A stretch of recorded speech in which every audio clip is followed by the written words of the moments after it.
Y seguimos con Mundo Noticias y hoy me encuentro en la casa nada más ni nada menos que de un excombatiente de Malvinas, Gustavo Ponce, aquí en la localidad de Villa Eloísa. Bueno, la verdad que es muy pero muy importante para mí y creo que para todos, ¿sí? Que hagamos esta nota. De ya muchísimas gracias por recibirnos en tu hogar. No, el gusto es mío.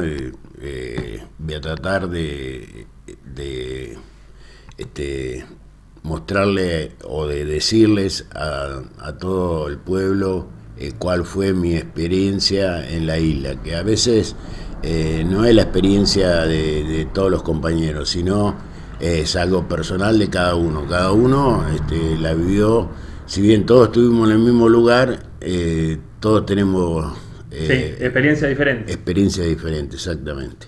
Bueno, comentanos, se festeja 2 de abril, el Día de Malvinas, ¿sí? Más que nada, para comenzar la nota, ¿dónde estabas el 2 de abril? Bueno, yo me incorporo en esa época, existía todavía el servicio militar, me incorporo en el año 81 en la compañía de ingeniero mecanizada 10 en Pablo Podestá. Pablo Podestá, para más o menos que se ubiquen, es en la parte de atrás de Campo de Mayo, cerca de Palomar, que son los lugares más conocidos y donde hay unidades grandes del ejército. Eh, Durante todo el año 81, bueno, hasta el 2 de abril, estuve ahí y en realidad yo debía salir el 20 de abril de baja. 20 de abril ya salías. Yo ya salía.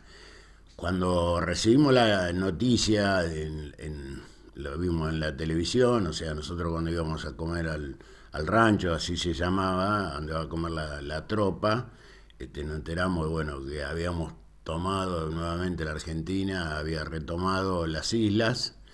Este, bueno, en principio fue una sensación mega rara, pero bueno, estábamos más pensando en la baja Que ni que, lo Malvinas. que en Malvinas.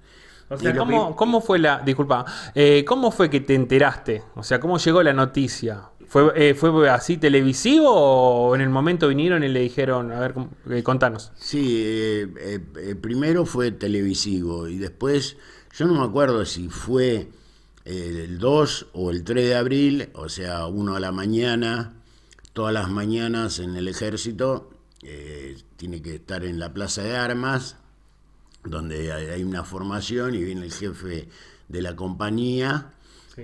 y saluda a todos y bueno, se canta Aurora, ¿no? Se levanta la bandera en la plaza de armas y ahí nos comunica que Argentina había retomado las islas. Pero yo no me acuerdo si fue, ya sabíamos o fue él el que nos comunicó. Que sepa el mundo, América, que un pueblo con voluntad, pueblo argentino, si quieren venir, que vengan, les presentaremos batalla.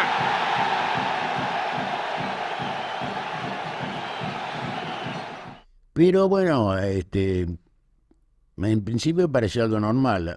Lo que nos pasó que había compañeros que ya habían salido de baja, o sea que ya se habían ido, se habían Claro. ido, no estábamos, quedábamos los últimos, éramos de 220, creo que era la compañía nuestra, quedaríamos 60 soldados o 70 Sí. y lo demás ya estaban la de clase 63, que era la clase siguiente a la nuestra. Claro.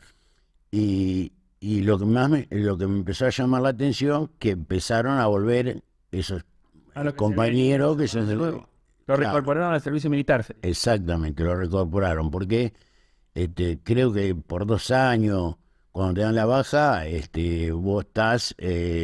Claro, te pueden volver a llamar. te pueden volver a llamar ante cualquier conflicto que existiera en el país. Bueno, y así fue que lo que más me llamó la atención los compañeros, pero me llamó la atención que empezaron a aparecer oficiales principalmente, Claro. y suboficiales que nosotros no los conocíamos, que no habían estado durante el año con nosotros. Te llegó la noticia, ¿cierto? Me imagino, le dijeron directamente, van a tener que viajar a Malvinas porque estamos en conflicto bélico. No, más o menos yo calculo, fue en Semana Santa, eh, que ahí sí nos informan que íbamos a viajar al continente, a Río Gallego específicamente, a cuidar la costa, Para el continente, no a la isla. no a la isla. Exactamente. Y bueno, en esa época no existían los teléfonos, no existía nada, y bueno, yo digo, ¿cómo hago para avisarle A tu familia. a mi familia?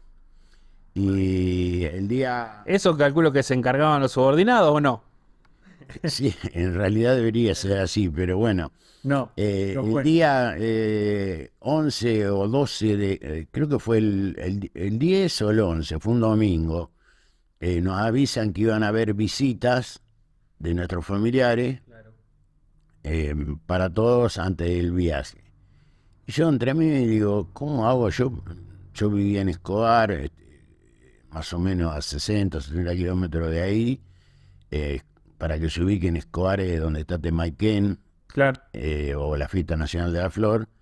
Y bueno, llegaron familiares de los más cercanos, de ahí muchísimos de nosotros no pudimos ver a nuestra familia. Y bueno, eso fue hasta las 2 de la tarde, ahí estuvimos con algún compañero que vénganse con nosotros, tomar unos mates, a comer alguna torta o algo de eso. Y tranquilo que íbamos a Río Gallego. Iban a Río Gallego. Bueno, comentamos, comienza el viaje, suben a un avión. ¿Dónde sería? ¿De dónde parte el avión? Bueno, esa misma noche, como a las 12 de la noche, nos suben a los camiones.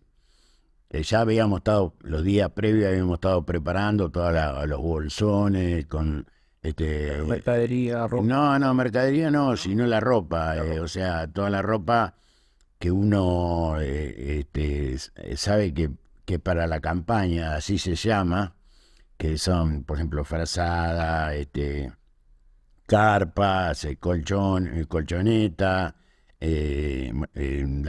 un tecillo para comer, y bueno, y como a las 12 de la noche nos suben a los camiones y nos llevan a Palomar, que era cerquita y nomás, que es, Palomar es La base militar. una base militar de la aeronáutica donde parten los aviones. Y bueno, ahí tuvimos como una hora hasta que yo jamás había subido a un avión, La primera experiencia. la primera experiencia. Qué lindo. Y lo más lindo que, Iba contento, capaz. y sí, porque Porque- era con una experiencia nueva Y era pibe. y lo que menos pensaba era, o sea, yo pensaba que íbamos a ir sentados como vi fotos, Ah, no, no fueron sentados.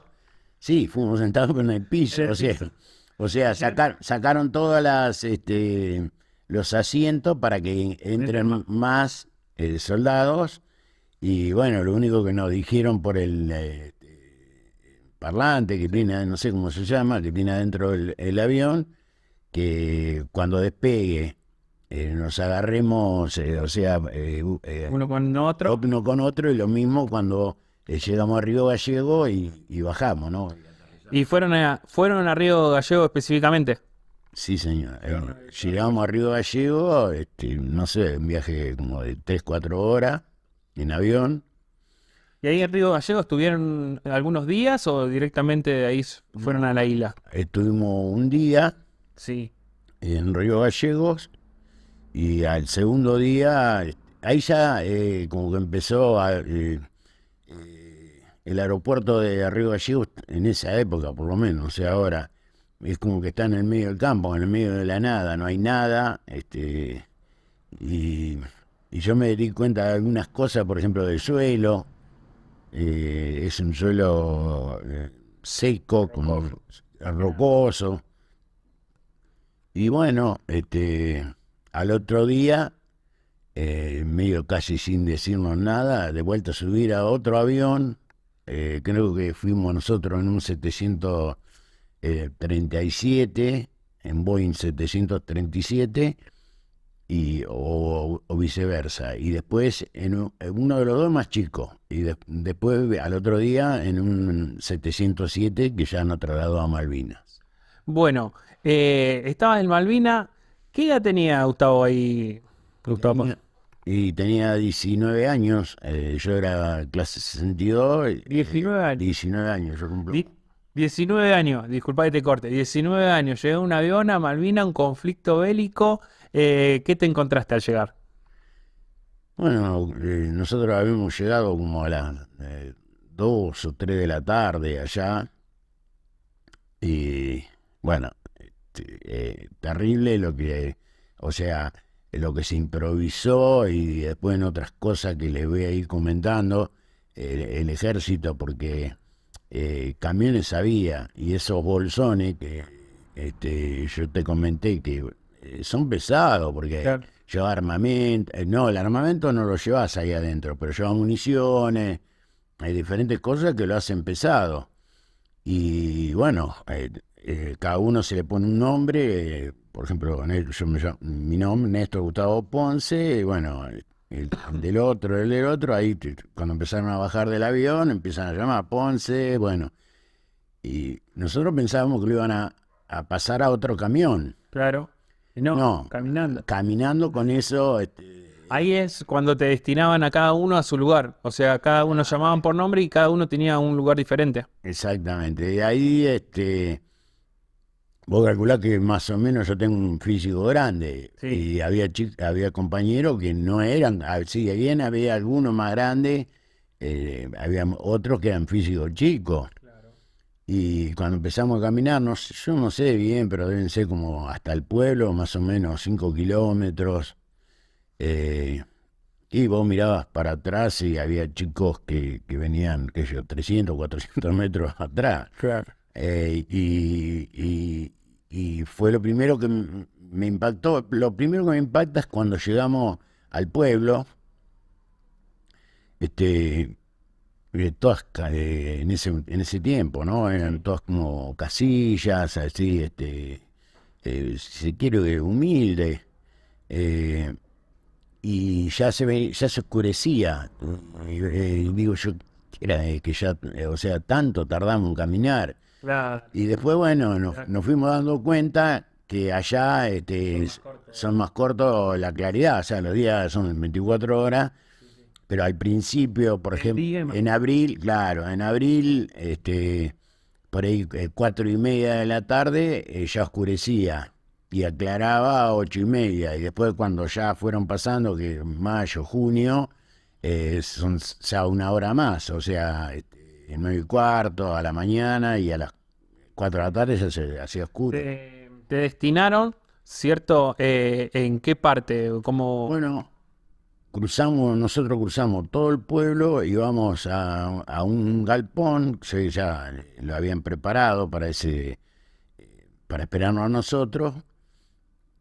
Y bueno, llegamos ahí y esa noche pernotamos ahí, en ese galpón. sí. Y al otro día ya nos dividen. Para tomar posición. Claro, nos dividen, sí, de secciones de 40 soldados a cargo de un oficial. Y a cada 10 un suboficial. Y bueno, ahí yo conocí los lugares, una cosa que no te aclaré. Por ejemplo, los ingenieros están encargados por ejemplo, ahora están en Rosario, con el tema de hacer puente y casas y esas cosas. Y son de colocar minas. Entonces, a un par de sesiones nuestras, los llevan a Monte London y Monte Kent, que fueron los lugares donde después fueron los peores combates. Y nosotros lo teníamos que llevar durante 2 días, fueron terribles. minas, o sea, nosotros eran son unos cajoncitos con una corredera en la punta, y bueno, de cada dos, vos agarrás de un lado y yo agarro de otro, pero cuando empezás a caminar y hiciste, qué sé yo, no sé, 1000 metros, te empieza a pegar en la rodilla, te empieza a molestar, es pesado, eso pesan 18, entre 18 y 22 kilos. Entonces, bueno, decidíamos hacer un tanto cada uno, después tenerlo, Dándole la forma. claro, buscándole la forma. Y bueno, 2 días fuimos hasta ese lugar y salíamos a la mañana temprano sin comer, hasta que volvíamos a la nochecita ya oscuro. Eso volvían al galpón, me está diciendo. Pone ese que yo te estoy diciendo. Y el tercer día ya nos llevan al lugar, al destino que iba a ser nuestro, que era la zona de vuelta, la zona de aeropuerto. Yo pertenecía a la 4ª sección de mi compañía, y bueno, y ahí perdí, o sea, estábamos con los 40 soldados, Claro. y nos hicieron hacer las trincheras. Ah, ahí no tenían galpón, no había casa, nada. Nada, estaba en medio campo, eso era en medio campo. Ni árboles, porque me imagino que en Isla Malvinas, con el frío y el piso que tiene. No, Claro. no existen los árboles. Y bueno, nos llevaron ahí, bueno, a hacer, si bien nos supervisaba un suboficial, cómo hacer la trinchera. Para el ejército tiene una palita que es de campaña, se llama también, que son, no sé, me dirá Chiquitita, ¿no? medio metro, que tiene como una especie de, ¿cómo es para hacerla más chiquita? Plegable. Plegable, así, exactamente, una bisagra, como una bisagra tiene en el centro. Y con eso tenía que hacer. Y con eso teníamos que hacer un pozo para arrancar la trinchera. Nosotros tuvimos la suerte, o sea, éramos 3 para hacer la trinchera, y otros compañeros, éramos 6, que tuvimos la suerte de que estábamos cerca de un basural, que se ve que en algún momento eso quedó rellenado ahí, no se sabe los años, entonces no fue fácil irnos para abajo. Pero en mi pala yo se la presenté después a otro compañero porque no había forma de irse para abajo, porque hacían un pocito así y enseguida encontraban piedra. Vos me estás diciendo que estaba haciendo una trinchera y en ese lugar se iban a quedar. O sea, en ese lugar se quedaron durante toda la guerra. Sí, sí. Y la trinchera es un pozo y arriba que son como se cubre. Más o menos como si fuera donde estoy sentado, que vos más o menos te acá en el tórax. Exactamente. Y después, bueno, había que ponerle un techito, buscátela y decir que nos salvó que estábamos cerca del basural, que se encontraban ciertas cosas que en otro lugar no se encontraban. Claro. Entonces, en el basural encontramos unas chapas viejas, algunas cosas, y bueno, la techamos con eso, y después había que camuflarla con césped. Claro, para que no. O sea, Para que el enemigo no los viera. exactamente, para que no nos detectaran ni los radares, ni los aviones y esas cosas. Y esa trinchera fue la casa de ustedes. O sea, ahí estuvieron. Sí. Comentanos un poco dónde dormían. Y bueno, Dormían. al tercer día nos instalamos ahí y bueno, Necesidades básicas, dormir. sí, dormíamos, o sea, le habíamos hecho para 3. 2 no eran cualquier trinchera, eran media copada. Ah, echaron la tuña. Sí, o sea, las dos de los costados eran un poquito más altas que la del medio.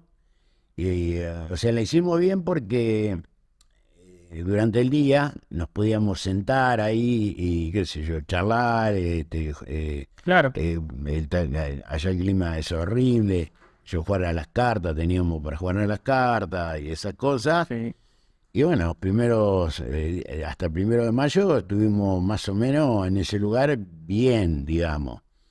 El tema era que nosotros teníamos que salir desde ahí hasta la ruta por donde ingresamos al pueblo a buscar la comida. Claro. Claro, porque es imposible cocinarse ni nada. Claro, los mismos compañeros nuestros, abastecer. los mismos compañeros nuestros tenían un rancho, así se llama, así, en la jerga militar, le llaman así, en la ciudad, y ellos cocinaban y traían en una soya, se la regalo a los compañeros de eso, porque ahora te voy a decir por qué. Que, bueno, en los primeros 10 15 días te daban, que yo no sé, fideos, principalmente a base de legumbre, a lo mejor alguno, un pedacito de carne, Claro, fue cambiando la alimentación. claro, y el pan. Y después ya desapareció el pan, no había más pan. Claro, de a poco iba cambiando. Exactamente. Y los compañeros que eran, que se llamaban rancheros, que en realidad eran cocineros, Sí, ellos más o menos tenían la comida justa. y claro. Y nosotros por ahí le decíamos, por ejemplo, no recuerdo bien, creo que una cuchara, un cucharón, era una ración para cada uno. Claro.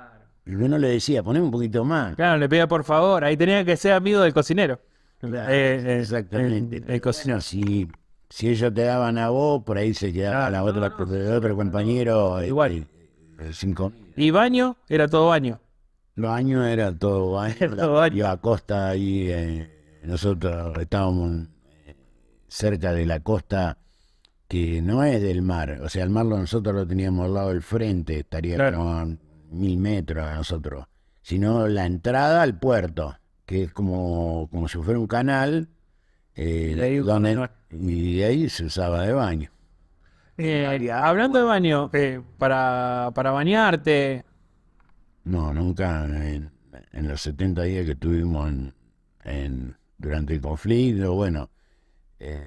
aparte por las temperaturas, me imagino. Y no, ¿Y la nosotros. vestimenta cómo era de ustedes en ese momento? Bueno, la vestimenta, antes de que, me olvidé de comentarte, Sí. antes de salir, nos cambiaron la ropa, o sea, en vez de la ropa común que tuvimos durante todo el año, durante el servicio militar, nos dieron una ropa diferente. Era más abrigada, no sé si era duvé, se le decía todo duvé, yo no sé, era una campera. Claro. Una campera abrigada y bolseguíes diferentes, si bien por ahí era un poco más pesado, los bolseguíes son tipo botitas, diferentes a la que teníamos, que tuvimos durante todo el año. Bueno, te pregunto, armamento, vestimenta, armamento. ¿Qué armamento tenían ustedes? Bueno, yo era apuntador de un FAP. La mayoría, Explícame un poco qué usa. los soldados todos teníamos FAL. Yo tuve la mala suerte de tener un FAP. El FAP es igual que el FAL, nada más que es un poco más pesado y tiene un trípode adelante. O sea, ¿Y por qué decís mala suerte? y mala suerte porque cuando hay que carrearlo, eso te pega Pero yo en les la escribo. espalda, es más pesado. La paso bastante bien, ya que me hice amigo de los pibes que están en el Aparte, pozo y tenían charlamos más, bastante. municiones. Por ejemplo, yo no recuerdo bien, creo que cada uno en el correaje, se le llama correaje, es un cinturón. En vez de llevar 6, yo llevaba 8. Y si los demás compañeros llevaban 4, yo llevaba 6. O sea, cuando vos caminás 500 Sí, no. metros, te das cuenta que... Ya le quería cambiar el arma a tu compañero. Y cuando te hablo de improvisación, bueno, ya vamos a llegar, ¿no? Pero Sí. hasta el 1 de mayo no había pasado nada, nunca nos dijeron nada. Y bueno, el 1 de mayo fue 4:30 de la mañana, 5 más o menos, el primer ataque aéreo, donde nos atacan los aviones. Ah, me está diciendo que la guerra no empieza el 2 de abril. No. La guerra empieza el 1 de mayo. Hasta el 1 de mayo, si bien estaba en conflicto, nosotros sabíamos que venían los ingleses porque en ese basural que yo te comento, por ahí a veces íbamos a buscar algún alguna cosa, porque obviamente iba unas cosas para comer, buscar. Y había diarios viejos que llegaban de acá del continente, Diario Crónica, Diario Popular, y por ahí eran de 2 o 3 días, pero bueno, cuando nos encontrábamos lo agarramos para saber las noticias y todas esas cosas. Nosotros, no, de los 3 compañeros que estaban conmigo, no recuerdo quién tenía una radio, que la llevábamos, una radio chiquita, y allá no se escuchaba de día. De noche sí. Sí, no, de noche se escuchaba bien. Hay radios que nosotros no las conocíamos, que eran Radio Carve, Radio Monte Carlo. Claro, ese contacto que tenía con la parte del territorio argentino. ¿Ustedes qué sentían en ese momento, ya estando plantados en las islas? ¿Sentían el acompañamiento del pueblo argentino? Porque como pudimos ver, mucha gente donó cosas. Vimos antes un artículo de ATC que se hicieron muchas cosas para que les llegue a ustedes. ¿Ustedes sentían ese acompañamiento?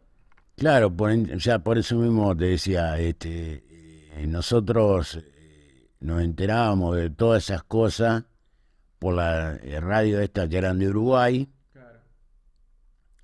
y por los diarios que leíamos. Si bien lo leíamos 2 o 3 días después, sabíamos que acá en la Argentina se hacían colectas.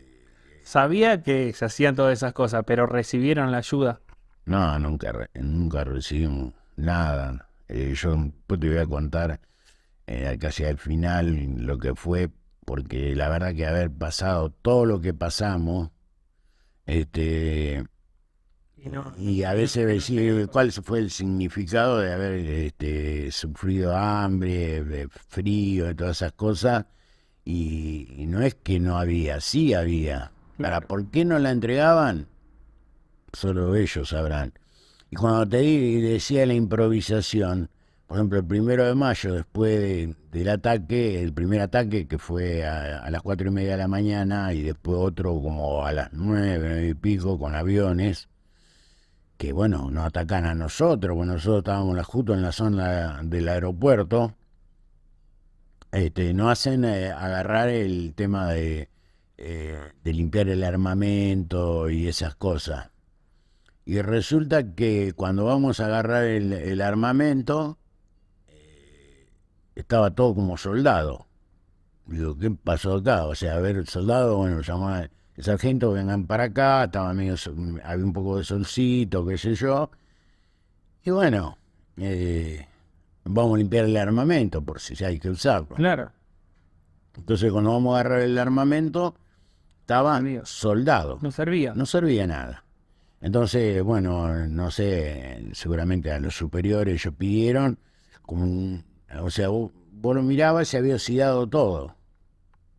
Porque, y claro, el frío y un poco de calor que nosotros nos dábamos dentro de la trinchera, teníamos como si fuera una cocinita. Hacía una estufa precaria. Sí, una estufa precaria que teníamos a veces tratando de buscar un poquito de leña, o si no con la turba malvinera, a veces con la turba, ellos allá usan la tierra, los panes de tierra lo usan como si fuera un carbón, una cosa así.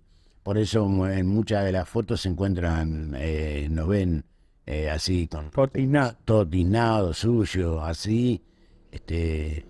Sí, estábamos sucios, pero no era, la cara nos lavábamos. Y bueno. Vos comenzás, me estás diciendo que comenzaron la guerra, comenzaron los ataques y creo que el pensamiento tuyo y ahí está en ese momento, lo primero que pensás es en tu familia, en quién te puede ayudar y la expectativa de lo que va a pasar, ¿sí? ¿Ustedes tenían contacto con sus familias? Bueno, nosotros, a ver, yo particularmente, yo creía que no iba a llegar a un conflicto armado. O sea, no hacía pocos años, en el año 78 creo que fue, o el 79, que estuvo el conflicto con Chile sobre el canal de Beagle, y también se movilizaron las tropas, todos estuvieron ahí cerca y Claro, y no pasó nada, entonces después bueno, ábrelo confiaba. pacíficamente, claro. Y yo en todo momento digo, no, de alguna manera se va a arreglar. Sacaste esa conclusión. Claro, hasta que el primer ataque, después dije, acá no hay ningún arreglo que valga.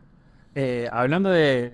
Pará, y te cierro, Sí, que si bien yo sí había recibido más cartas de mis familiares, de mis tíos, obviamente de mis padres y hermanos, eh, primos, y yo no había mandado muchas cartas porque claro. créeme que creía que no íbamos a llegar a tal punto. Es más, yo igualmente en las cartas yo le mentía, o sea, yo le decía que se quedaran tranquilos, que nosotros estábamos custodiando la casa del gobernador, que era un lugar tranquilo. Calentito, Sí, no, en ningún momento les conté lo que estaba pidiendo. realmente lo que estábamos viviendo. Bueno, ya tenían, supongo yo, mucho, y yo todavía, si de allá le mandaba noticias que le iban a preocupar más. Sí, exactamente. Aparte no te iban a poder solucionar por ahí nada de su lugar.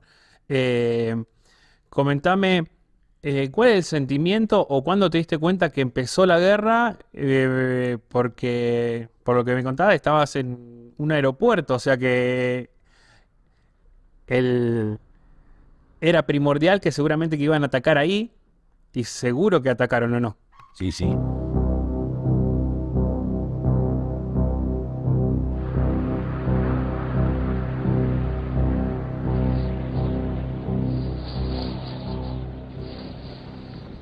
Comodoro Mendiberri, la BBC insiste en decir que nuestra pista está totalmente destruida. Yo quisiera que usted nos comente con las imágenes que podemos dar de este aeropuerto si esto es verdad y hasta qué punto.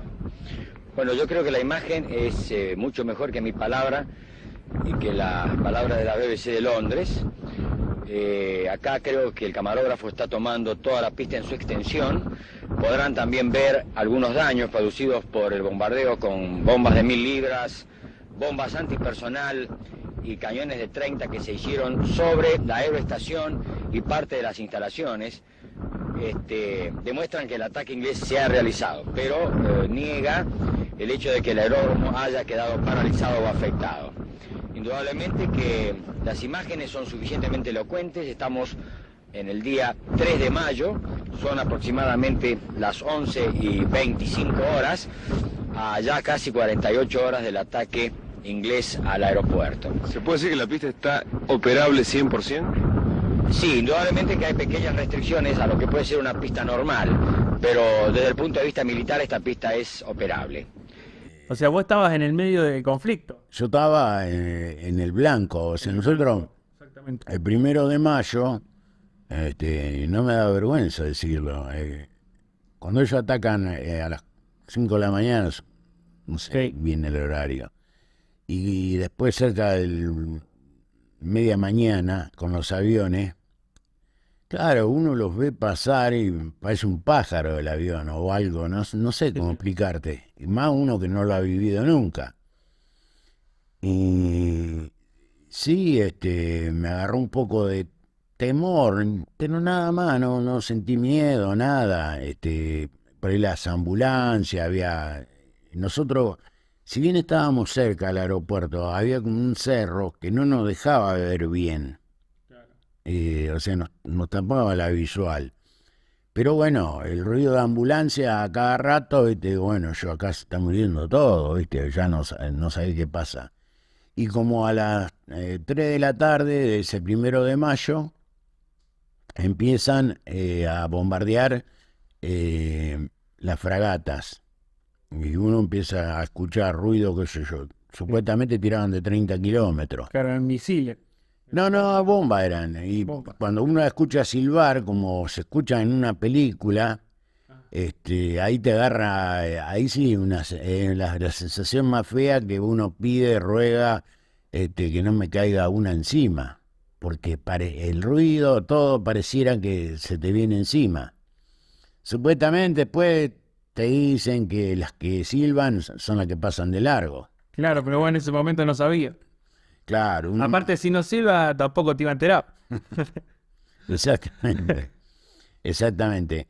Y bueno, ahí sí, ahí sentí un miedo, no, Ernesto, te soy sincero, tiritaba del miedo. Sí, por Se ahí. vino en la noche. Sí, no, mira, uno te digo, uno lo toma como modo, ahí nos reímos y estamos en modo de confianza, la verdad que somos amigos, pero el momento, la verdad que seguramente Sí, uno, es inexplicable debe ser. uno tiene que tratar, yo trato de quitarle un poco de dramatismo y esas cosas porque, qué sé yo, no lo voy a amargar más de lo que me tocó vivir. Claro. Pero esa noche, por ejemplo, teníamos que hacer imaginaria. Imaginaria se llama, éramos de los tres, estar uno despierto, atento, a ver, porque te mentían. O sea, nos llamaron como a las 5 o 6 de la tarde cuando fuimos a buscar la comida de la noche, que esa noche se iba a esperar un desembarco, no sé, qué sé yo, de los aviones, Que tenía que estar atento. que teníamos que estar atentos y todo. Entonces, Sí, bueno. pero era más que nada, después nos dimos cuenta nosotros que era para que estemos alerta y no era verdad. Ellos no te iban a avisar a qué hora te iban a atacar. Entonces, en el medio, vos empezás a mirar en la oscuridad, no hay una luz, nada, y mirás, y en un momento ves gente. Empecé a ver. El susto ese. Sí, te imaginas. Es increíble.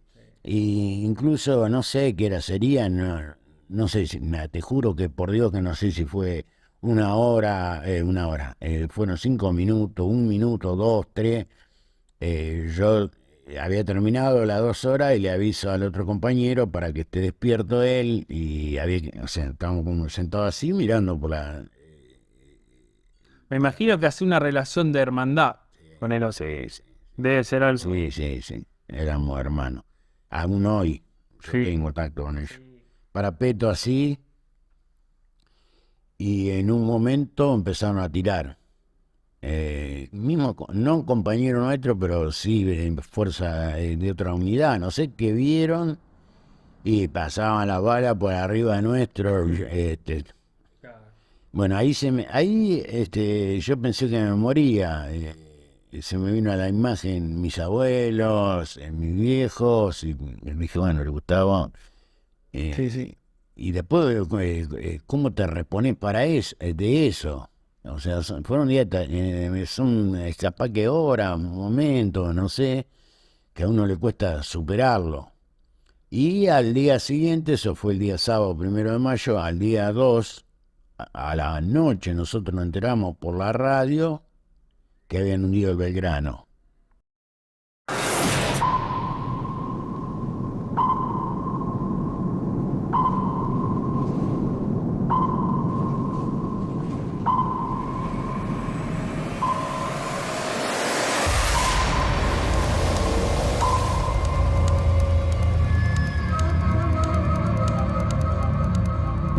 Ahí fue, si bien ese domingo fue bastante tranquilo, creo que nos atacaron 1 o 2 veces.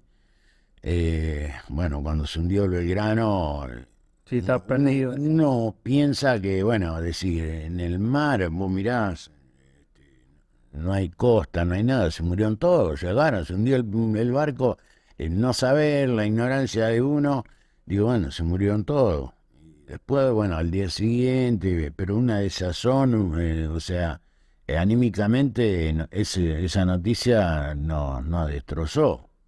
Porque Claro, yo creo que la guerra hay una estrategia y va en el tema del desgaste, de los blancos que lo van atacando. Seguramente ustedes, ni hablar el tema de la alimentación, el no poder descansar y van pasando los días y cada vez debe ser peor.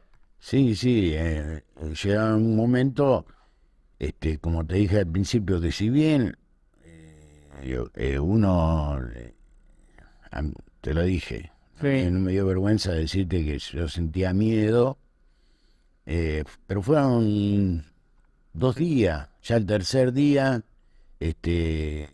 de noche bombardeaban y Estaba más tranquilo. yo no te voy a decir que para colmo, hasta el cuarto, quinto día, más o menos a 150 metros nuestro, estaba un radar. Y de noche me tenían podrido el radar porque hacía ruido y yo sabía que le buscaban al radar. No sé cómo saben ellos dónde estaba, ¿viste? Hasta que se lo cambiaron de posición, porque como lo ubican, lo van cambiando. Una vez lo ponen por acá, otra vez en otro lugar, lo van cambiando. Bueno, ya ahí, viste, de noche por ahí estaba un poco más aliviado. Y de tu puesto, ¿cómo te enterás cuando va terminando la guerra? ¿Cómo se enteran o cómo le comunican? Esos últimos días, ¿cómo fueron? Y bueno, yo bien no recuerdo. eh, yo creo que tiene que haber sido la semana antes del 14 de junio, eh, donde estábamos nosotros en la zona de aeropuerto, más o menos Tumbledon, Montelón, donde fueron los combates cuerpo a cuerpo más sangrientos o que duraron más, siempre eran de noche. Y lo único que nos quedaba a nosotros era mirar de ese lado, de donde estábamos nosotros, era mirar. Éramos como espectadores de eso. Eh, y vos decís, ¿cuándo va a terminar esto? Y cada vez, al otro día o a la semana, vos te dabas cuenta que cada vez estaba más cerca, cada vez más cerca. Y bueno, ya al aeropuerto era como que el último día nosotros tuvimos, por llamarle de alguna manera, tranquilo. Menos el día domingo 13 de junio, que ese día fue terrible, hubo, no sé, 20 minutos durante 2 veces en el día, que se llaman barrer posiciones, tiraban ellos, gracias a Dios que no tenían esquirla, tiraban con eran como unos, no recuerdo cómo es el nombre, es una munición grande, como una bombita, no era una bomba, Nada que no, claro, pero andá a saber dónde la tiraban. Y cuando caían hacían unos lindos pocitos.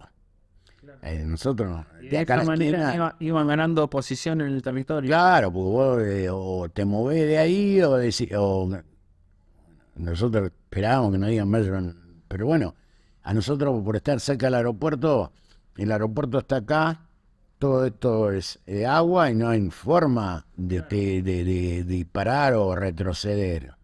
Retroceder nunca. Y entonces, torpedos, ahí está, ese era el nombre, eran los torpedos.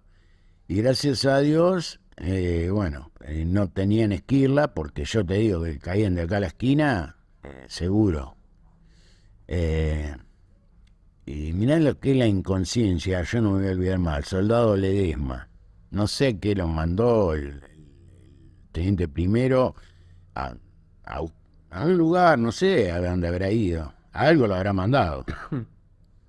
Entonces, como era así, allá el terreno, ¿no? Espinado. Claro, empinado, nosotros lo veíamos que venía corriendo de allá. Entonces, cuando él escuchaba, pum, pum, pum, pum, pum, pum, se tiraba al piso y así, cuerpo a tierra, y esperaba que caigan los torpedos, eso que yo te estoy diciendo. Y nosotros, desde la ignorancia, La juventud también. no sé cómo llamarlo, vamos, negro viejo, no Lo va, alentaba. ¿viste? Lo alentábamos, exactamente, así fue. Y en un momento, Ledesma voló en el aire. Yo dije, bueno, lo mataron al negro, pobre negro, porque voló de una manera, lo vi, viste, Claro. fue la onda expansiva. O sea, ahí se paró, vamos, negro viejo, no va. Para cómo era santiagueño, era Querido. muy amigo, fuimos durante todo el servicio militar, fuimos muy amigos. Así que, bueno, eso fue el día domingo 13 de junio. Y terrible. Terrible. Ter- Bueno, Vamos a un pequeño corte, ¿sí? Y después seguimos con la parte final de esta entrevista con Gustavo Ponce.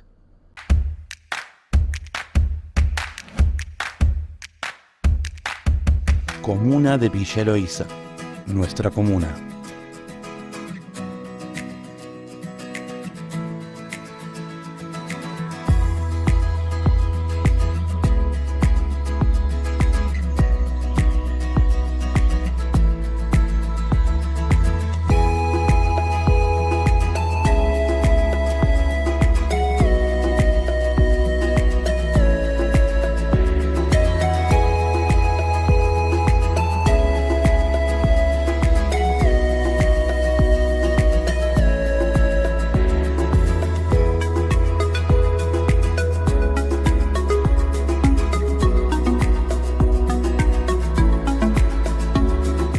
Cooperativa de Servicios Públicos de Villa Eloísa.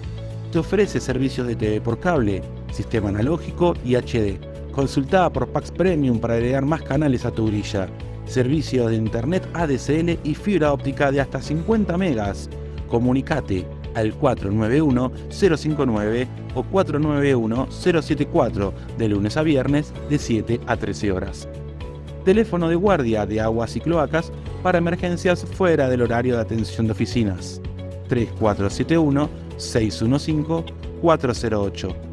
También puedes enviarnos tu consulta por WhatsApp al 3471-684-628 de lunes a viernes de 7 a 13 horas o acércate a nuestras oficinas en Sarmiento 570, Villa Eloísa.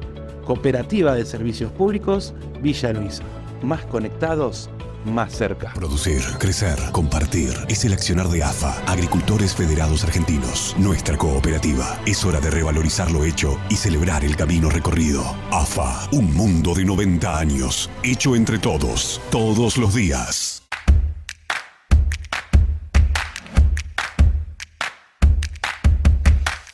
Y retomamos esta charla con Gustavo Ponce, excombatiente de Malvinas. Bueno, habíamos quedado un poquitito, era en la parte de cómo fueron los últimos días, ¿sí? Del conflicto. Y bueno, personalmente, ¿qué sentiste esos últimos días? Bueno, ese día 13, como te venía contando, fue terrible. Y yo no sé en qué momento me dormí, porque sí, ahí sí, nuevamente volvió el temor, el miedo.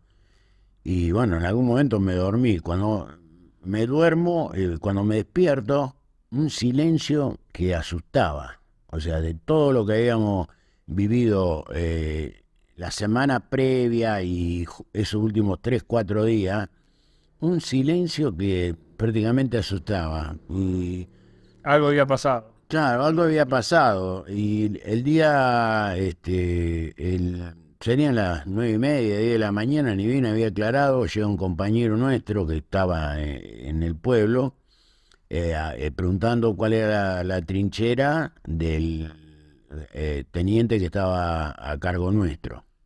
Entonces, bueno, le preguntamos qué pasa, ¿no? Dice el mayor que se tienen que replegar al pueblo.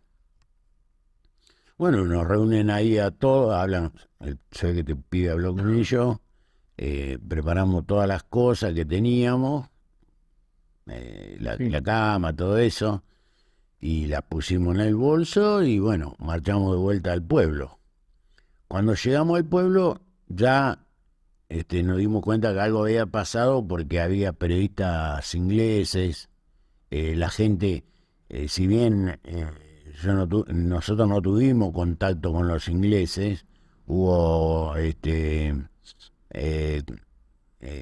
3, 4, 5 veces que fui al pueblo, ya casi durante el conflicto, y los Kelper, o sea, los que habitaban ahí, no prácticamente no salían de adentro de la casa, como que no había nadie, todo cerrado, por ahí se escuchaba el ruido, como si iba por la calle de asfalto, que los bolseguíes golpean, veía que abrían la ventana, pero nada más. Y bueno, si bien no nos comentan nada, nos reunieron ahí en un lugar, un galponcito, y nos dicen que, bueno, que nadie usara las armas, y esas cosas, y nos reencontramos con esos compañeros que habían sido dispersados en diferentes lugares de la isla. Es más, siempre lo cuento como una anécdota. Yo me encuentro con Claudio, que era me habíamos hecho muy amigos. Yo no lo conocía antes del servicio militar, pero era él, por ejemplo, para que vos entiendas, yo vivía en Villa Loisa, él vivía en Cañada, o sea, vivía dentro del distrito de Escobar, pero no en Escobar en sí. Entonces muchas veces compartíamos colectivo y esas cosas. Y yo lo vi a Claudio y lo vi fumando un cigarrillo, que yo, si bien fumaba, hacía como 20 días que no fumaba un cigarrillo, no había. Entonces lo vi, no lo conocí, de flaco que estaba, todo chupado. Y bueno, yo estaría igual, a lo mejor un poco menos, era más fornido, pero él era medio flacón. Y entonces le pregunto, che, Claudio, ¿dónde están los cigarrillos? Ahí el punto de las encomiendas y todas las cosas que no nos llegaban de acá del continente. Entonces me dice, ahí donde está la casa del gobernador, están los containers, los ingleses los abrieron todo y se puede ir a sacar cosas. Bueno, nos fuimos con 3, 4 pibes. Yo tenía un poco de temor porque no sabía qué iba a pasar. Y fuimos y había cualquier cantidad de soldados de otras unidades buscando ahí adentro encomiendas que mandaban, por ejemplo, de acá del pueblo, en suponer, iban dirigidas a un soldado argentino, no a Gustavo o a Ernesto Reitze, sino a NN. NN se llamaba un soldado argentino. Y nosotros encontrábamos, qué sé yo, buscábamos ahí, qué sé yo, los cigarrillos, no sé, en ese tiempo si tenían el Col, el 4370, los pisábamos, buscábamos los mejores y bueno, y lo mismo la comida. Yo tenía desesperación por comer mantecol, porque creo que hubo 3 o 4 días que había muchos ataques. Entonces no llegaba comida. La comida que nos llegaba era una bolsa, se llama una reacción de combate, donde te llega una lata de, no sé qué sea, roast beef o corned beef, creo que le llaman, como si fuera de paté, pero un poco más grande, con una tirita de aluminio, con agujeros. Entonces uno hacía como una hornallita y le ponía 3 pastillas de alcohol y la calentaba y la comía caliente. Era feísima, pero la comía. Y nunca, o sea, los otros compañeros le pegaban un golpe de comando a la bolsa. O sea, el mantecol y los 2 cigarrillos que supuestamente tenía que venir no llegaban nunca. Y bueno, a la tardecita, ese día quedamos ahí nosotros, y a la mañana siguiente, el día martes 15, ahí ya nos comunican que no nos dijeron la palabra rendición, no sé, que había un cese el fuego, que estaban arreglando, Claro. bajo ningún aspecto ya nos habían dicho el día anterior, nos volvieron a decir, nosotros teníamos el armamento. Y vos ibas al lugar, que yendo al lugar, ¿no tenías miedo que ellos te ataquen? Porque en realidad vos ibas a la base donde estaban los ingleses. Claro, pero bueno, ese día todavía no había tanto, ese día lunes 14. El día 15 sí, cuando nosotros salimos de ese galponcito que estuvimos, creo que era como un taller mecánico, una cosa así, porque tenía fosa y todo eso. Esa noche dormimos ahí, dentro de todo bastante bien, y nos llevan de vuelta al aeropuerto. Y cuando vamos escoltados por gente que hablaba medio en castellano, un castellano medio raro, y no sabíamos quién era. Entonces los que sabían, había compañeros que sabían hablar inglés, entonces hablaban con ellos, y ellos eran miembros de la Cruz Roja Internacional. Es como que la Cruz Roja Internacional hace de vedor para que no haya maltrato y todas esas cosas. Entonces pasábamos por la entrada del pueblo, escoltados por ellos. Ahí los ingleses nos revisaban, ahí sí, nos sacaron los armamentos, que si buscan debe haber fotos que parecían una montaña de fusiles, todo armamento te lo sacaron. Lo único que nos dejaron fue el casco. Y la comida Claro. que uno había sacado de esos containers. Y nos llevaron al aeropuerto, que la pasamos los primeros 2 días recontra mal, porque no había un lugar, lo que era el aeropuerto, o sea, si bien nunca hicieron centro en la pista, por los costados sí, y a donde caía una bomba era como un lago artificial. Entonces, las primeras 2 noches con frío, con lluvia, con ya nevaba, Claro, yo y sin nada. Hacíamos... vi que estaban a la espera de que alguien los venga a buscar. Y sí, no se sabía, nadie te decía nada, ¿viste? Los oficiales nuestros quedaron como prisioneros en otro lugar. Entonces estábamos a la deriva y hacíamos fuego con la parte de adentro del casco, que es de fibra de vidrio, Sí. para calentarnos un poco. Y el tercer día yo tenía un problema en la pierna, yo podía haberme venido, porque ahí sí nos vinieron a buscar esta gente de la Cruz Roja con un oficial que, si bien no lo conocíamos, era argentino, y nos dicen quién tenía algún problema de salud o algo de eso, que ya iba a ser evacuado, pero no te decían a dónde. Claro. Porque ahí, durante esos 2 días que nosotros estuvimos ahí, decían que te iban a mandar a una isla Ascensión, que te iban a mandar no sé a qué lugar. Claro, y a vos te dolía y por lo dos no dijiste nada, no sabés. Que me quedo acá con mis compañeros. Claro, no sabés dónde te van a llevar. Y bueno, Carabajal, que era uno de mis 2 compañeros, Luis Carabajal, él se vino. Y donde vos me decías de la hermandad, la amistad y todas esas cosas, vaya uno a saber en qué momento pues, después me lo contaron mis padres. Bueno, mis padres vivieron casi durante todo el conflicto, creo que eran lunes, miércoles y viernes, iban a la compañía Para ver a ver que, claro, llegaban parte, a ver si la compañía había tenido alguna baja o alguna cosa. Sí, alguna baja por ahí, o sea, es para ver si estaba vivo o muerto su hijo, nada más ni nada menos. Exactamente. Esa Y ese día, entonces, yo no le dije nada. El otro día hablamos por teléfono y le digo, vos sé que, digo, mi viejo siempre se acordó de vos y tenía grabado, porque andás a ver, yo le dije el auto que tenía, pero no le di mucha más. Sí, que era un hombre medio tirando morocho, canoso, no sé, le habré dicho eso. Porque y capaz que con toda esa cantidad, o sea, creo que viajaron 30 o 40 compañeros. Claro, imagínate, los demás padres vieron llegar a 30 nomás, donde están mis hijos. Entonces, este muchacho lo habla, dice, ¿usted es el papá de Gustavo Ponce? Sí, me dice. No, dice que estuvo conmigo en la trinchera, que se tranquilo, estuvo con Rito Romero, que era mi papá también lo conocía, era otro compañero, y que se tranquilo, que están bien, que es inminente, que mañana, pasado o en estos días vuelven. bueno, Y bueno, mi papá la llevó a hablar para que mi mamá, que estaba arriba del auto, que se quedara tranquila, qué sé yo, que esto y lo otro. Bueno, más o menos se calmaron ahí un poco. Eso me lo contaron después. claro. Y el día sábado, ya creo que estábamos en 20 de junio, nos traen de vuelta al pueblo ya para embarcarnos al continente. Y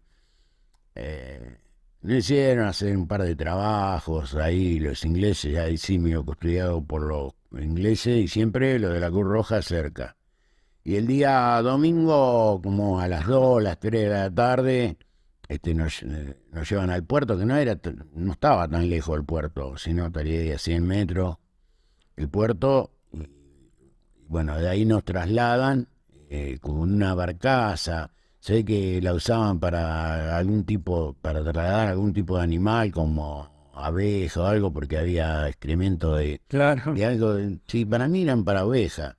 Y ahí subían al barco. Y cuando nosotros, antes de subir a esa barcaza, los miembros de la Cruz Roja Internacional nos tomaban todos los datos.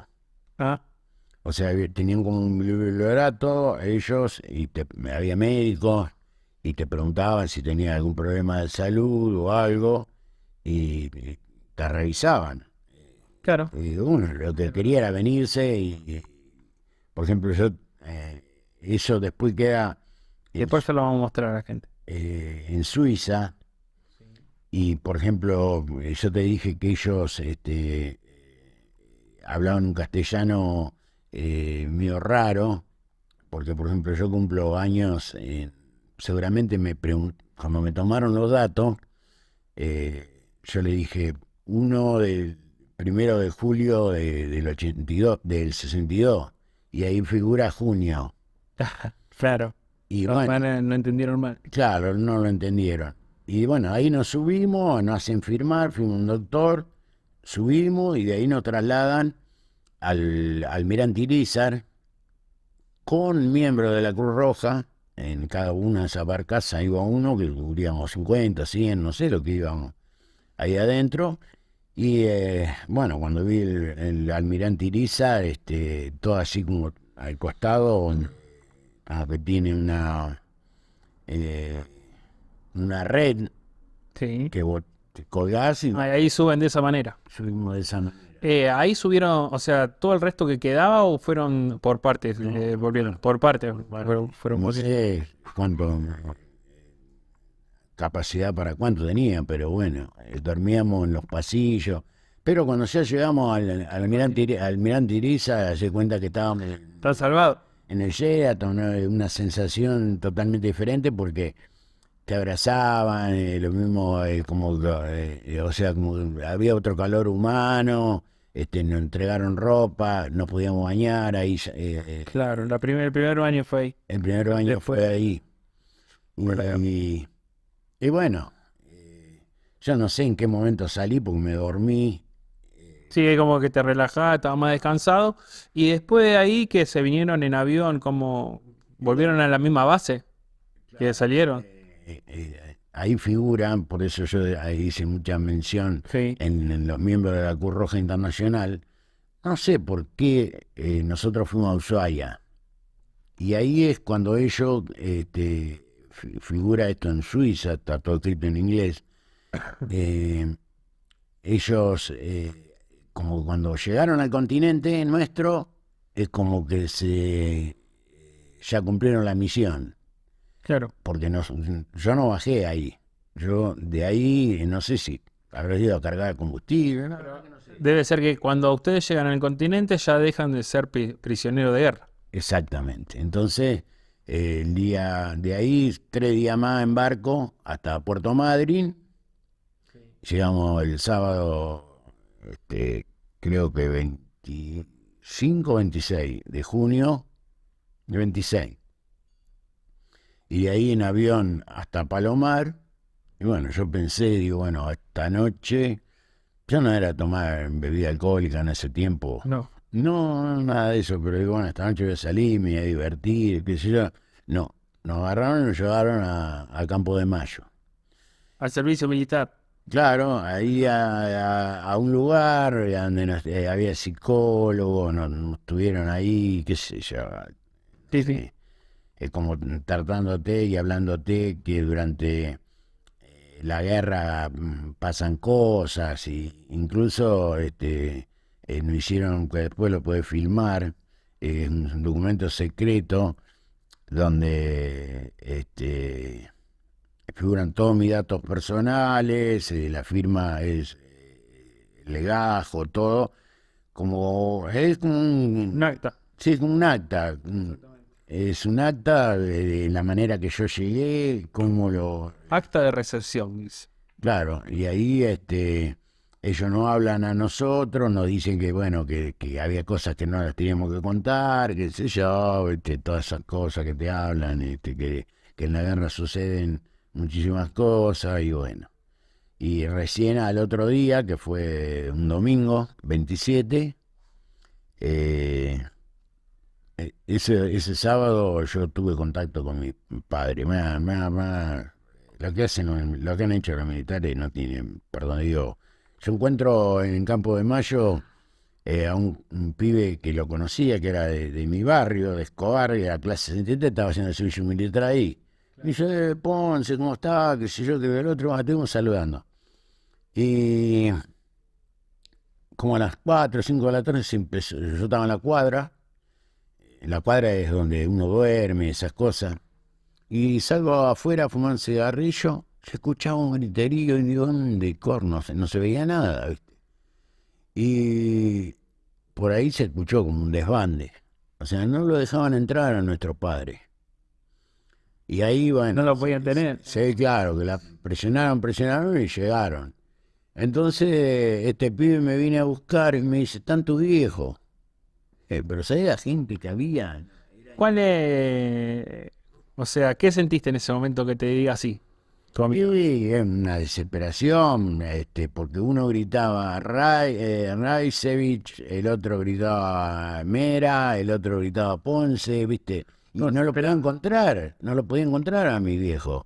Hasta que después, bueno, en un momento encuentro a un amigo que fue con ellos, que es como un tío para mí, y bueno, y ahí nos encontramos, bueno, con mi papá, con mi mamá, nos abrazamos, lloramos y demás, y bueno, y yo no me acuerdo si yo le avisé o no, que al otro día ya nos llevaron a la compañía, y ahí sí me dejaban ir a mi casa.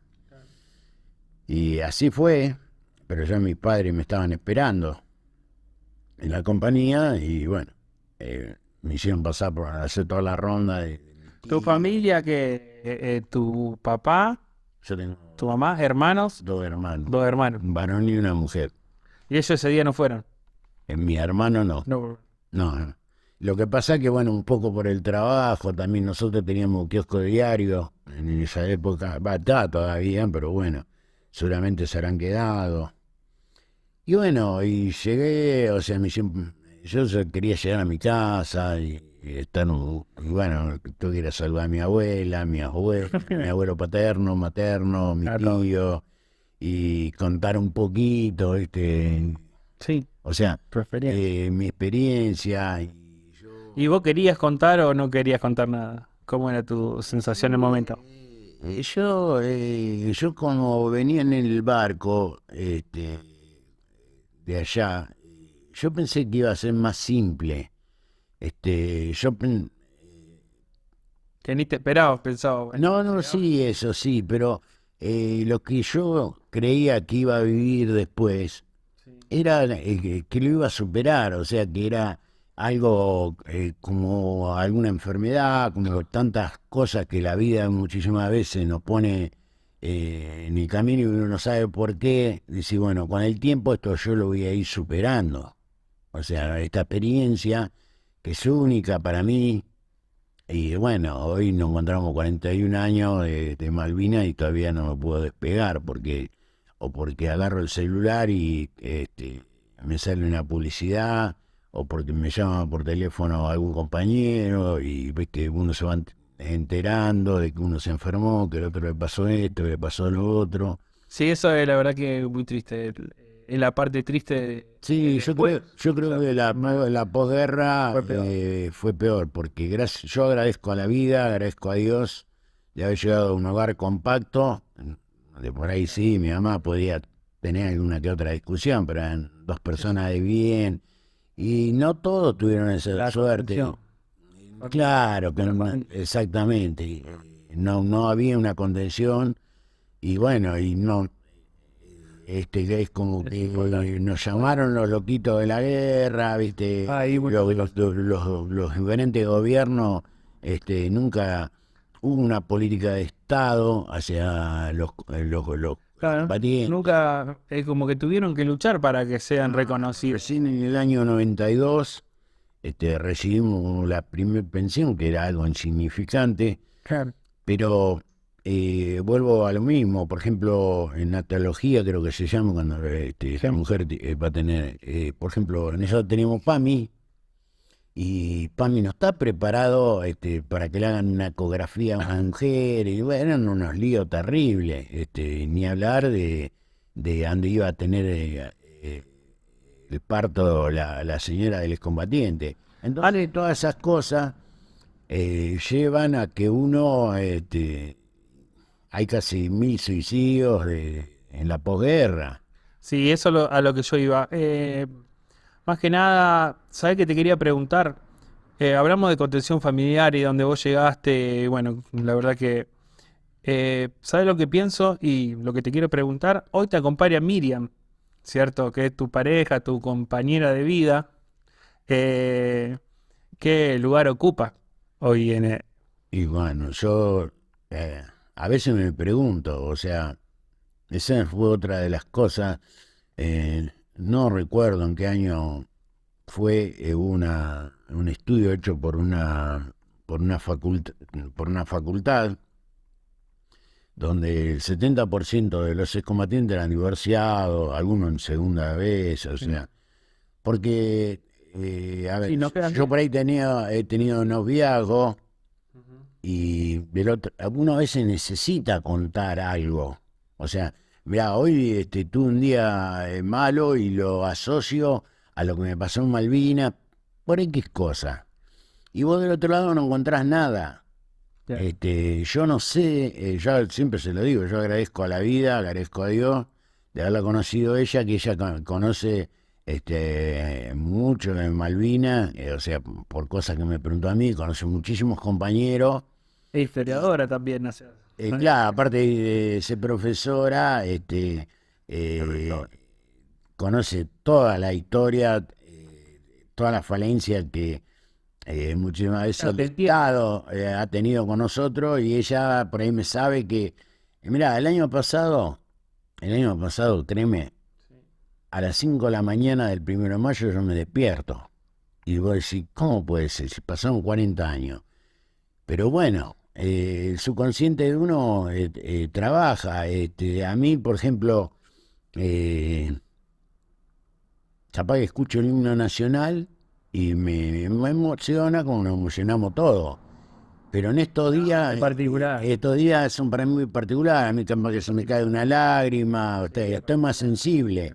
Y en eso ella me entiende. O sea, sabe cuando Claro, y en estos días también te acompaña, ¿o no? Te acompaña a todos los actos y Sí, a todo sí, eso. es esencial el acompañamiento de la familia. Por eso mismo existen, este, o sea, uno cuando vuelve dice, después de lo que yo viví, ¿qué me va a pasar? Claro. Se cree uno inconscientemente.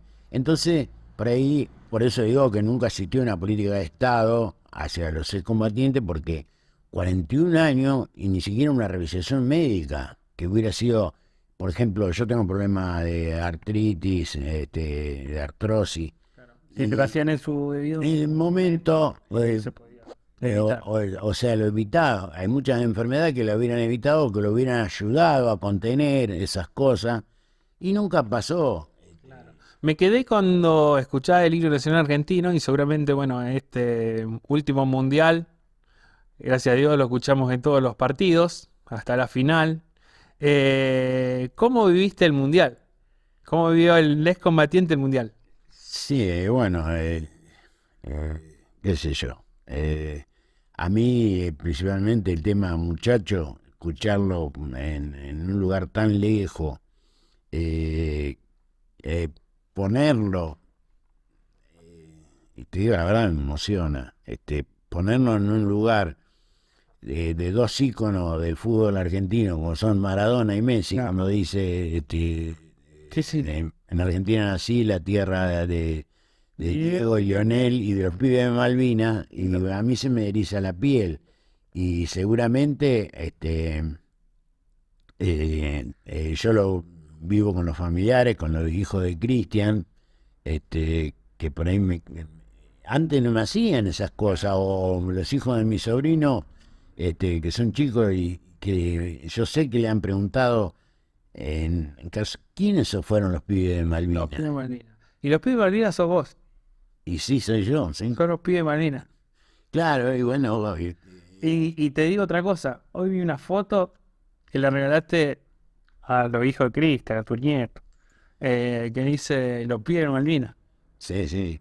Y te digo la verdad, Mi abuelo es un pibe de Malvinas. mi abuelo, así, exactamente, esa frase. Viste, a vos te emociona Sí, también. me emocionó. La verdad que yo vi la foto de Cristian y soy, te digo la verdad, muy difícil de emocionar, porque Cristian me conoce y la verdad que mi forma de ser es muy difícil, pero cuando vi esa foto que dice mi abuelo es su pibe de Malvina, no, la verdad que te llega al corazón. Y sí, Y me imagino a vos, Mundial 86, gol con la mano, gol del Diego.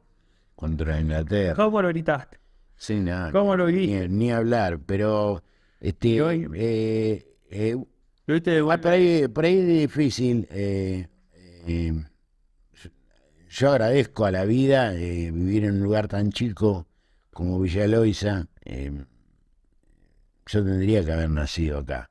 Si bien me hace sentir como que nací, porque los vecinos son buenísimos y todas esas cosas, el hecho de ir a dar clases, charlas y contar mi experiencia a los diferentes chicos de diferentes edades, y que después te encuentren en la calle y te dicen, soldado de Malvinas, a mí, qué sé yo, hay unos chicos, te digo, la verdad que lo conozco cuando iban a cuarto grado y hoy ya van a la secundaria, están a punto de terminar, y sigue el mismo afecto, ese mismo ida y vuelta, que a mí me emociona porque yo siempre se lo digo, ellos el día de mañana van a ser quienes le tramitan a futuras generaciones para que para que la llama de Malvinas no se apague nunca. Y todo el esfuerzo, no solamente nuestro, sino de nuestra familia, como vos bien lo dijiste, de Miriam, de mis viejos, de mis hermanos, todo lo que vivieron, en las futuras generaciones no se olviden. Porque hay cosas que por ahí a uno, como hay cosas lindas, hay cosas que a mí particularmente me duelen, que son por ahí insignificantes. Por ejemplo, hoy es 30, bueno, termina el mes de la mujer. ¿Vos escuchaste en algún lugar o viste en una televisión si hay algún reconocimiento a una madre de algún excombatiente o incluso enfermeras que participaron de Malvinas, que fueron, Claro. que tuvieron ahí y los mismos compañeras de ella? Sí, no se reconoce.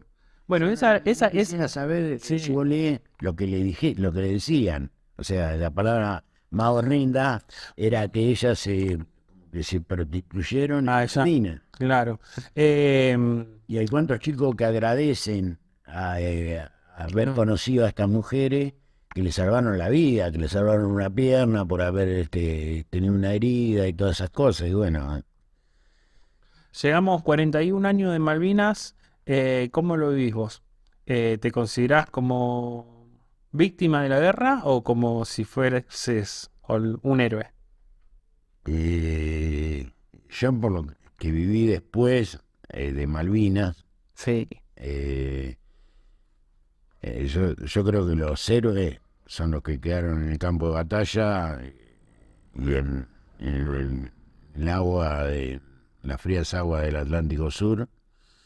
Y yo me considero, yo particularmente, ojo, que esto es un tema Cada uno. muy discutido dentro de... Es muy personal. Yo me considero una víctima. O sea, porque a lo mejor años atrás no pensaba lo mismo, pero hoy creo que me quedan tantas charlas pendientes con mis padres, porque mi papá fue para mí una persona muy inteligente y yo creo que él no me hablaba de Malvinas para protegerme y no sabía, o sea, y a lo mejor no tenía las herramientas como para hablar y cómo manejar a mí, cómo manejar a mis hermanos. No, quizás el miedo también que uno tiene Y de hacerte mal, sos el hijo. claro, por eso dije una manera de protegerte, no hablarlo a veces. Y creo que hubieran necesitado de parte, por eso digo, del Estado, no sé, algún apoyo, no sé, con psicólogo, psiquiatra o algo para que, porque se enferma toda la familia. Yo, mirá, te lo voy a decir, después de 37, 38 años después de una charla de una escuela, un vecino que vos conocés muy bien, me dice, mirá, dice, Juan Manuel, se quedó muy impresionado, dice, vení, dice, un día vamos a charlar, vamos a comer, bueno, Juan David, perdón, Juan Manuel, así sabe quién es. Entonces, bueno, fuimos a comer un asadito, ahí charlamos, qué sé yo, qué todo el otro, y bueno, en la punta de la mesa estaba Antonio, Víctor Manuel, Juan David y yo. Y ellos me preguntaban, yo le contestaba, porque a mí me hace bien, me gusta hablar del tema. Y en la punta estaba Mariana, Miriam, Malena, creo.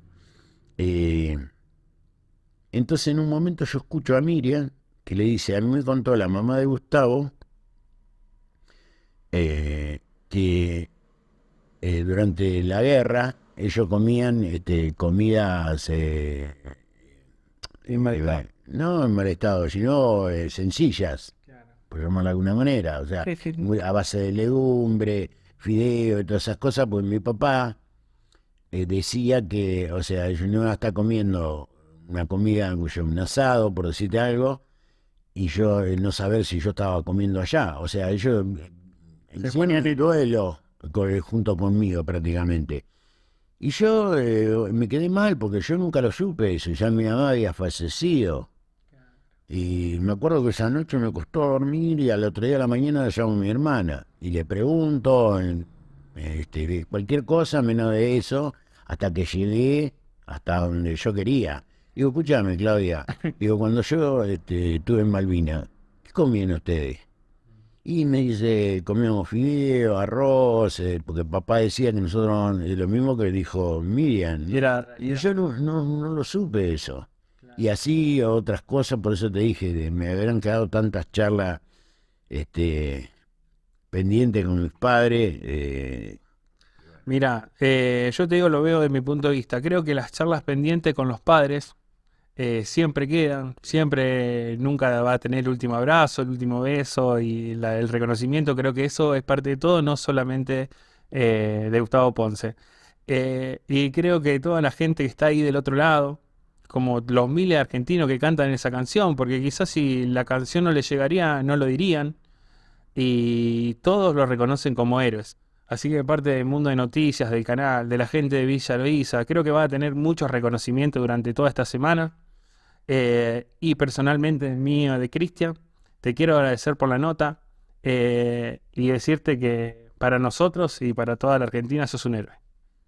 Muchísimas gracias y principalmente a ustedes que me hicieron la nota, gracias a Mundo Noticias y gracias, bueno, a todo este pueblo maravilloso que me acobijó por ahí en momentos duros, porque acá transité una enfermedad y gente que por ahí me conocía poco y te tiende la mano, el pueblo es así. y sí, Villa Loíza. vinieron y dijeron, ¿necesita sangre? Jorge, el electricista, me acuerdo que yo lo conocía poco, una señora vez, y Jorge le dijo, necesito un dador de sangre, y cuando me estaban por operar, y bueno, y la gente que preguntaba y todas esas cosas, no sé, en otro lugar no lo hubiera vivido, si bien yo prácticamente cuando fui chico me crié en un lugar similar, no igual, creo que este es mi lugar en el mundo. Así que bueno, le agradezco a ustedes, chicos, y a todo el pueblo. Y bueno, ojalá, bueno, esto se va a ver después, pero ojalá el sábado en la charla debate la sigamos acá en el Orejano, que también le agradezco. Y bueno, y el domingo con el homenaje que hace la comuna todos los años a los excombatientes. Ahí estamos, seguimos con más Mundo de Noticias y la verdad que hermosa, pero hermosa la charla.